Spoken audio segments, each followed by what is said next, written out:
కాదు 9:35 ఇచ్చింది show cancel అయింది అది. ఏమో మరి అది తెలియదు.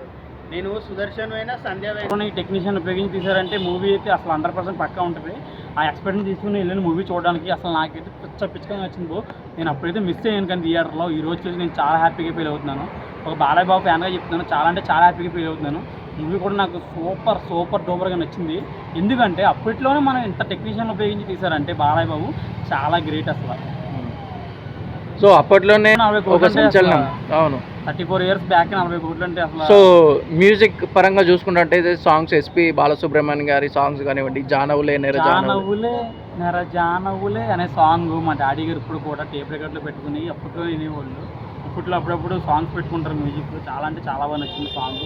అప్పట్లోనే అంత మనకి మెలోడీ అందించిన బాలసుబ్రహ్మణ్యం గారికి అయితే ఇక్కడ భూమి మీద లేరు, మిస్ అయ్యారు అతను. కంగ్రాట్స్ చెప్తున్నాం మనం. ఎందుకంటే సక్సెస్ అంటారు దాన్ని. సక్సెస్ కోసం మనం కష్టపడుతూనే ఉన్నాం. సో నిజంగా మీకు ఒక అవకాశం వస్తే టైం మిషన్ లో ఒక 1000 సంవత్సరాలు వెనకకు బ్రో 2000 సంవత్సరాలు వెనకెళ్తాను. ఎందుకంటే వజ్రాలు వైడియరాలు అన్ని తీసుకొని వచ్చేస్తారా? మిషన్ ఎలా ఉంటారో, రాజు ఎలా ఉంటారో చూడాలని నాకు కూడా చాలా చూడడానికి వెళ్తారా, లేదంటే అవన్నీ పట్టుకొని పట్టుకుని నేను వచ్చేస్తాను ఖచ్చితంగాను. నా టైం దొరికిందంటే నేను 2000 సంవత్సరాలు వెనకెళ్ళి అయినా పట్టుకుని అయితే వచ్చేస్తాను. ఎందుకంటే ఎవరు వదులుకుంటారు అలాంటి ఛాన్స్ అయితే మీరే వదులుకోరు. అలా నేనెందుకు వదులుకుంటాను? దయచేసి నేను మిషన్ ఎక్కించండి. 2000 సంవత్సరాలు వెనకెళ్ళి ఖచ్చితంగా తిరిగి వస్తాను. రాజులు రాణులు వజ్ర వైడియరాలు మనకైతే మరణులు అన్నింటినీ తీసుకుని నేనైతే వస్తాను. సో అప్పట్లో తరుణ్ చైల్డ్ ఆర్టిస్ట్ గా ఫస్ట్ టైం చూసాను. చైల్డ్ ఆర్టిస్ట్ అప్పట్లో తరుణ్కి వచ్చేసి 9 years. 9 years ఉన్నప్పుడే తరుణ్ సెకండ్ మూవీ అనుకుంటుంది. ఫస్ట్ మూవీ దానికన్నా ముందు చిరంజీవి గారి మూవీలో యాక్ట్ చేశారు. తర్వాత మనకి ఆదిత్య 69లో చైల్డ్హుడ్ క్యారెక్టర్ అయితే చేశారు. చాలా బాగుంది తరుణ్ క్యారెక్టర్ అయితే. మనం గుర్తుపట్టలేము, తరుణ అనిపిస్తుంది, అంత బాగుంది నిజంగా. బాగా అయితే చాలా బాగా యాక్టింగ్ చేశారు. సో ఇదే మూవీని బాలకృష్ణ గారి అబ్బాయి వాళ్ళ అబ్బాయి తీస్తే ఎలా ఉంటుంది?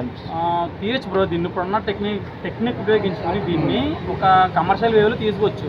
ఎగ్జాక్ట్లీ చెప్పాలంటే రోబో 1 ఉన్నాయి కదా, ఆ వేవ్లో అయితే దీన్ని ఎక్స్టామిట్ చేయొచ్చు. స్టోరీని సేమ్ నేమ్ పెట్టుకున్నా సరే ఇప్పుడున్న టెక్నీషియన్ ఉపయోగిస్తే ఫైట్స్ కానీ ఆ మ్యూజిక్ కానీ బ్యాక్గ్రౌండ్ మ్యూజిక్ పెట్టి డెవలప్ చేయొచ్చు. హాలీవుడ్ రేంజ్లో తీయచ్చు. బాలయ్య బాబు గారు అప్లై చేస్తే మోసజ్ఞ హీరోగా పరిచయం అయ్యి ఈ మూవీతో వచ్చాడంటే 1000 కోట్లు పడడం అయితే పక్క. బాహుబలి రికార్డులు అన్ని రికార్డు అన్నీ బదలాసిపోతాయి. మన వచ్చిన పుష్ప రికార్డు కూడా బదలాసిపోతాయి. ఎందుకంటే ఆ క్రేజ్ ఎటువంటిది మూవీకి ఉన్న క్రేజ్. సో మీకు ఇందులో బాగా నచ్చిన సీన్ అంటే ఏది ఉంది? బాగా నచ్చిన సీన్ ఏంటంటే మనం మిషన్ దిగి బాలయ్య ఫైట్ చేస్తాడు చూడు, అసలు ఆ ఫైట్ సీన్ డిజైన్ చేసినప్పుడు చాలా అంటే చాలా బాగా నచ్చింది. ఆ ఫైట్ సీన్ నేను ఫోన్లో కూడా సో మెనీ టైం చూసా.